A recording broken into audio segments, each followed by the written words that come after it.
Hey kids, welcome back to the channel. Rio here, and today is Wednesday, so that means it is time for the next in my series of film reviews. Today we're going to be talking about a film called Bring Me a Skin for Dancing In. Can you keep a secret? Okay, so this was a really fun film, you guys. This is essentially, it's a British folk horror. If you're familiar with the concept of folk horror films, kind of think like Wicker Man, right? Stuff like that.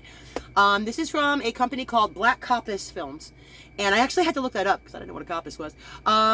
Apparently a coppice is a section of forest that is regularly like cut or burned to the ground in order to promote regrowth. So a black coppice. Foreboding? Well, you just learned something new today. You're welcome. I knew I'd find you here.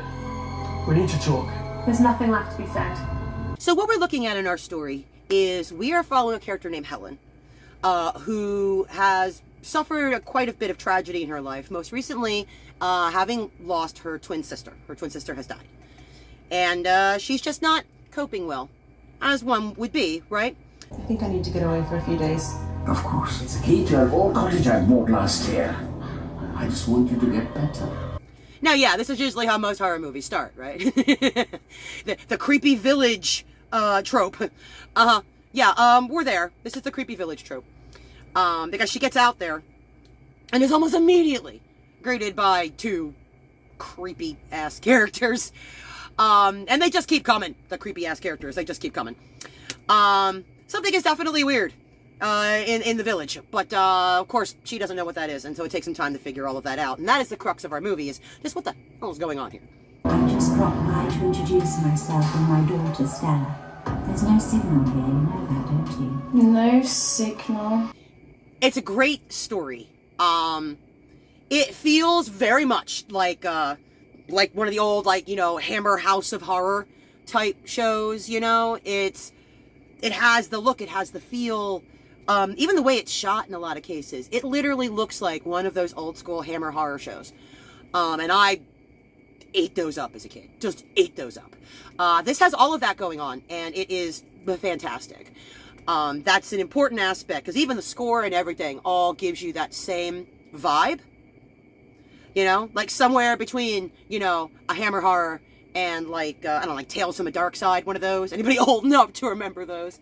Like Tales from a Dark Side, or even definitely has some aspects of like an old school Grindhouse. Has some aspects of that in there as well. So it's a lot to take in, but trust me on this one. There's everything about this thing aesthetically is so good.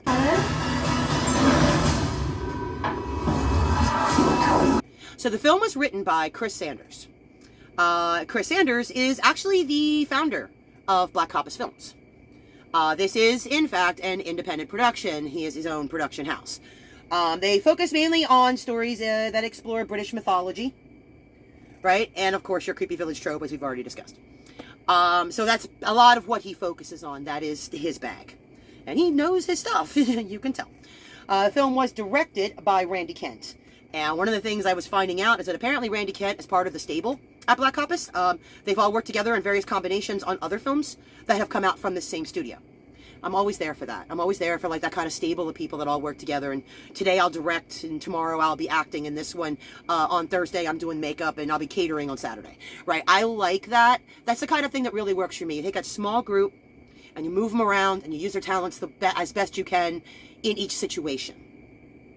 I spent a few years working with an organization like that I was part of a cabal like that, and I absolutely love that, and I totally appreciate the dynamic. Don't get an old soul staying there. I'm not going to end up like my sister, if that's what you're worried about. We have 2 directors of photography. According to what I was looking at on the IMDb, it kept giving UK, US. So I don't know if maybe some of this was filmed, actually in the UK, and other parts were filmed in in Hollywood, California, somewhere else. I am not really sure. It looks like most of these people are literally all involved with this organization. There is one exception I'm going to give, though, because I already talked about the score.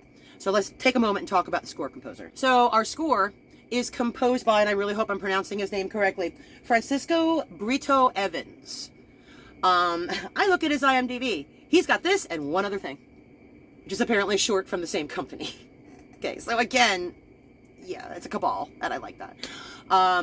The score is really good, and like I said, it really, really reflects that kind of Hammer House of Horrors vibe, right?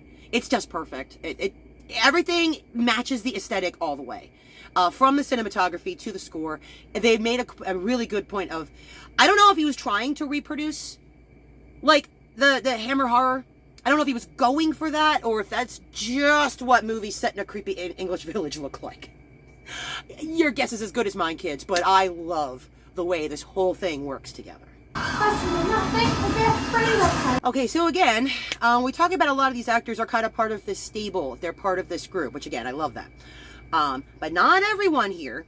There are a few faces that you might recognize from other things. I was actually kind of surprised when I saw these individuals in the movie. So I just want to break down a couple of those for you, just so you know what I'm talking about. First of all, and again, here we go. I apologize in advance. Bhaskar Patel, who is playing Helen's employer. Oh yeah, you know him. Temple of Doom, GoldenEye, Doctor Who. This guy's been in everything. Coronation Street. Anybody watch Coronation Street? Yeah, he's on Coronation Street. So he's one of our characters, and he's definitely a standout performance for sure. And then of course there's also, we only see him a little bit in flashbacks, but we have Helen's father. It's played by Vernon Wells. Yeah, I don't need to tell you, do I?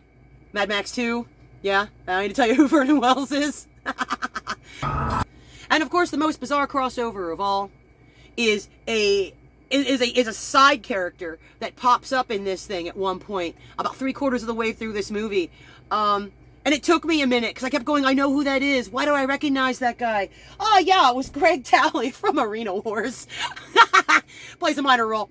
So, yeah, there's a few kind of pop in and outs on this one, but for the most part, it's just like a stable of people that all work together, and yeah. That was so much fun. By the way, one other character I really want to call out, by the way, because this was just the best to me. Like, totally the best to me. So when Helen first arrives in Creepy Village, and she is immediately greeted by two even creepier people upon her arrival, I would like to talk a little bit about the character called Stella. Okay. Stella is played by Carmen Holloway, is her name. Yeah. It's not giving anything away that she's in the trailer, and that's,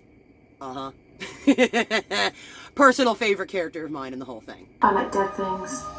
Okay, so let's talk about special effects. Don't think they're not there. There is some pretty fun stuff in here. All appears to be practicals.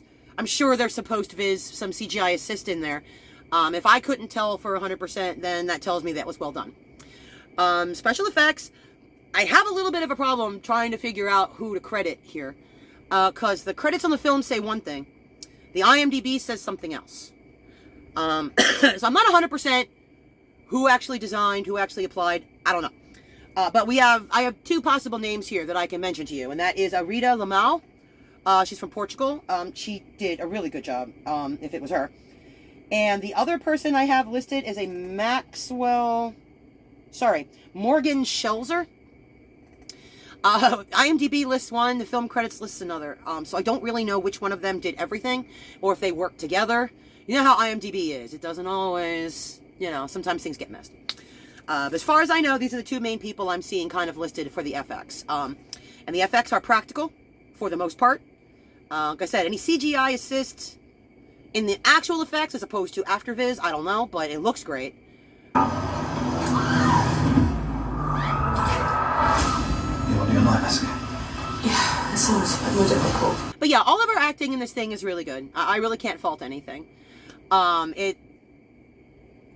of the characters are just so odd, that you have to kind of, Stella, you have to kind of just take it, right?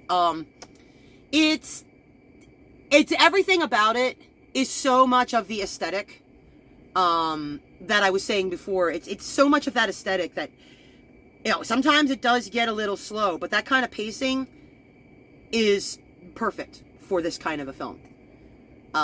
You just have to kind of go with it. Who are you people? We are a very close-knit family. So, rating system. Okay, and I want to give it a high point just for the title alone. The title's great. Honestly, I'd probably say I'll give this probably about a 4. It's really well done. This style of film, this aesthetic of film, might not be for everybody. Only because, I mean, not everybody's into those old style of films, and this really does a beautiful job of that. So just keep that in mind, that a folk horror is a story told a little differently than a standard horror movie. Okay, so keep that in mind when you see it, but it's definitely worth seeing. And like, stay through the credits too, FYI. Just stay through the credits, no spoilers. Alright kids, well I guess that's it for me for this week. There's a button over here someplace with my subscribe if you want to sign up. You'll get notifications of when my reviews go up and anything else I decide to do, because with this channel, you never know. So alright you guys, that's been fun, and I guess I'll see you guys next time with something new. Bye!